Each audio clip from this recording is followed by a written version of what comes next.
এবছর আরাফাতের রোজা কবে রাখতে হবে, আরাফাতের রোজা রাখার ফজিলত কী?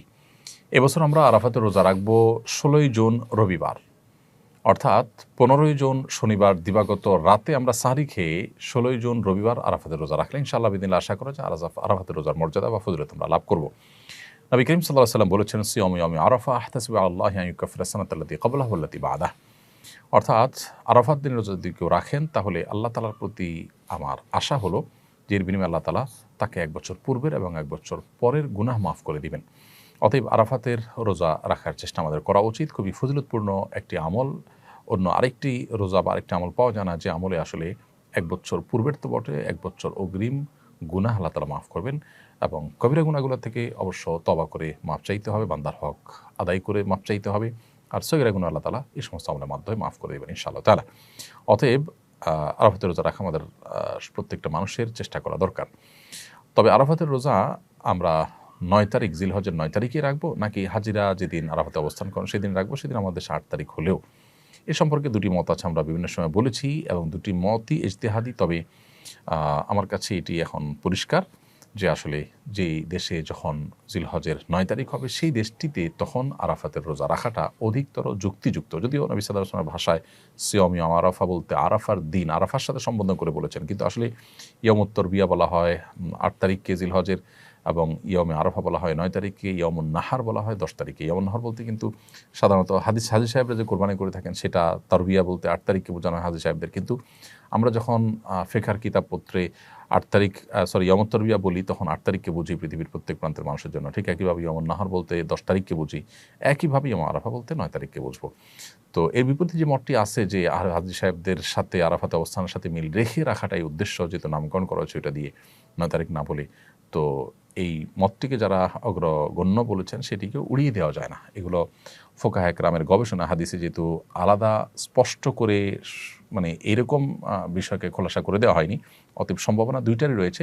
তবে 9 তারিখের অর্থাৎ যেখানে পৃথিবীর যে দেশে যখন 9 তারিখ, সেই 9 তারিখকে আরাফাতের দিন হিসাবে গণ্য করাটা আমাদের কাছে অধিকতর শক্তিশালী মনে হয়। তারপরও কোনো কোনো বর্ণায় জিলহজের প্রথম 9 দিনই নফল রোজা রাখার কথা বলা হয়েছে। অতএব আমাদের সে আমলটা করি তাহলে তো আর বিতর্ক বা সন্দেহের ঊর্ধ্বে আমরা উঠে যেতে পারি, সেটিও আমরা চেষ্টা করতে পারি। এবং ফোকায়ে কেরাম এই জিলহজের 9 দিনের সব দিনগুলোর রোজাগুলোকেই কিন্তু তারা মুস্তাহাব উল্লেখ করেছেন। অতএব এবছর আরাফাত দিনের রোজা হিসাবে আমরা জিলহজের 9 তারিখ অর্থাৎ 16ই জুন রবিবার রোজা রাখবো ইনশাআল্লাহ তাআলা। আর যদি কেউ তার আগের দিনগুলোর সাথে মিলিয়ে রাখেন সেটা আরও ভালো, আরও প্রশংসনীয়, বরং সবগুলো দিন অর্থাৎ প্রথম 9 দিনই রোজা রাখাটা মুস্তাহাব। খুব শীঘ্রই হজের মূল কার্যক্রম শুরু হচ্ছে। হজের দিনগুলোতে হাজী সাহেবদের করণীয়গুলো এক নজরে একটু বলবেন। 8 তারিখে কিংবা 7 তারিখ সন্ধ্যায় মক্কা থেকে এহরামের কাপড় পরে, এহরামের কাপড় পরার আগে যথারীতি গোসল করে ফ্রেশ হয়ে এহরামের কাপড় পরে আমরা বাসে চড়ে মিনায় চলে যাবো। হাজী সাহেবগণ সবাইকে বাসে করে মিনায় নিয়ে যাওয়া হবে।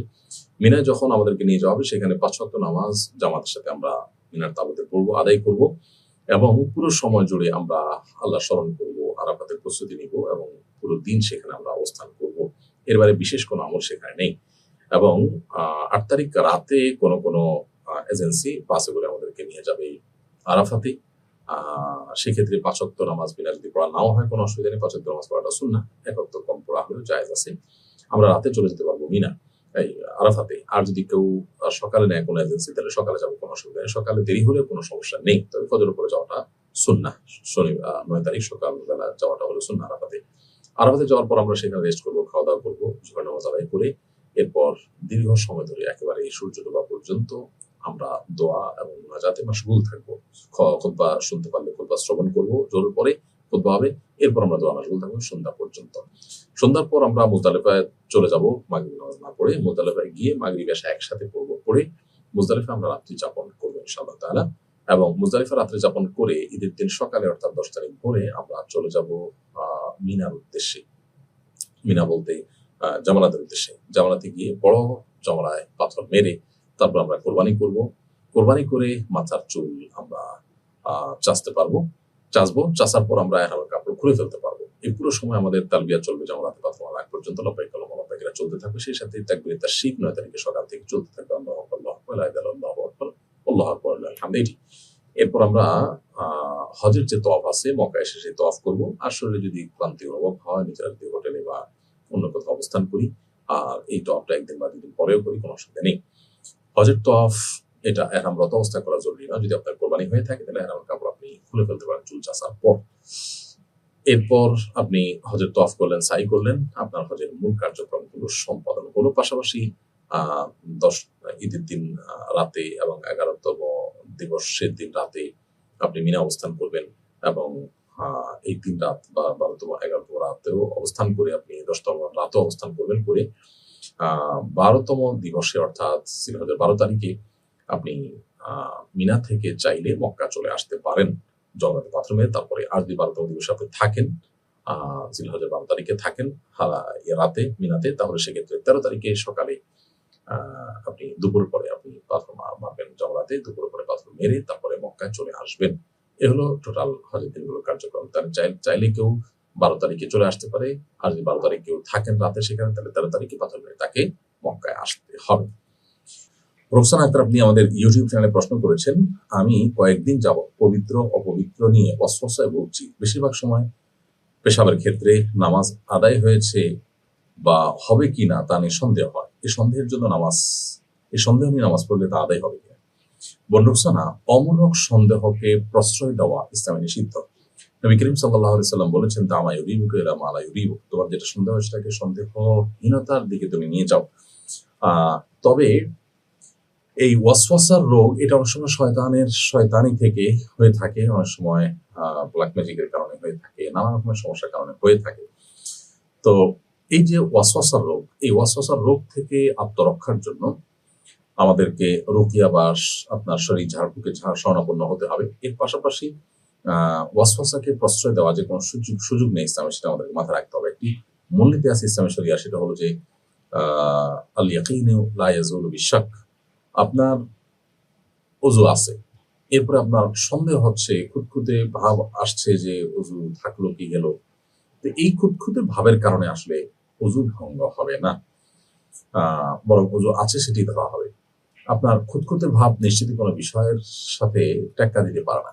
আপনার মধ্যে যদি একটা বিষয় আপনি শিওর যে আপনার পেশাব বের হয়নি, এটা আপনি একসময় নিশ্চিত ছিলেন, মানে ওয়াসওয়াসা শুরু হওয়ার আগ মুহূর্তে, এরপর হঠাৎ করে ওয়াসওয়াসা আসলো। এই ওয়াসওয়াসা আসছে যে এই ওয়াসওয়াসাটা এটা যদি চূড়ান্তভাবে প্রমাণিত না হয়, প্রায় সময় এরকম ওয়াসওয়াসা হয়, আপনি দেখেন, তাহলে এটার কারণে আপনার ওই পবিত্রতাটা নষ্ট হয়ে যাবে না।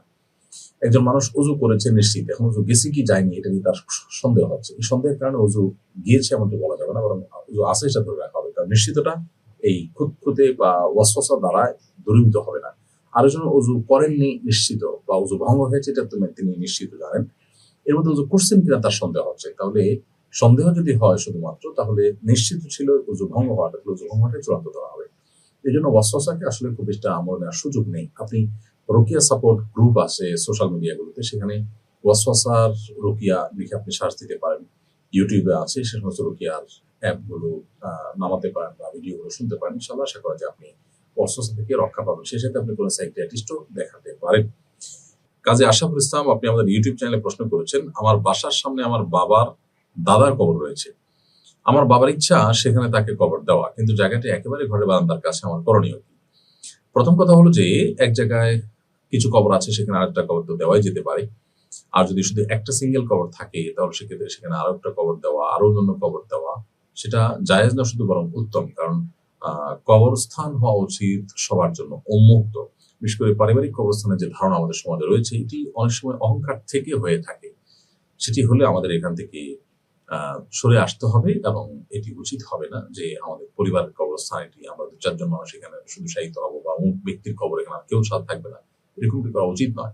নবী করিম সাল্লাল্লাহু আলাইহি ওয়াসাল্লামের কবর, আম্বিয়া আলাইহিস সালাম, তাদের কথা ভিন্ন। সাধারণত এভাবে নিজেদের কবরকে আলাদা করা জন্য মানুষের কবরস্থান থেকে, এটা অহংকার বশত সাধারণত হয়ে থাকে, এটা অনুচিত কাজ।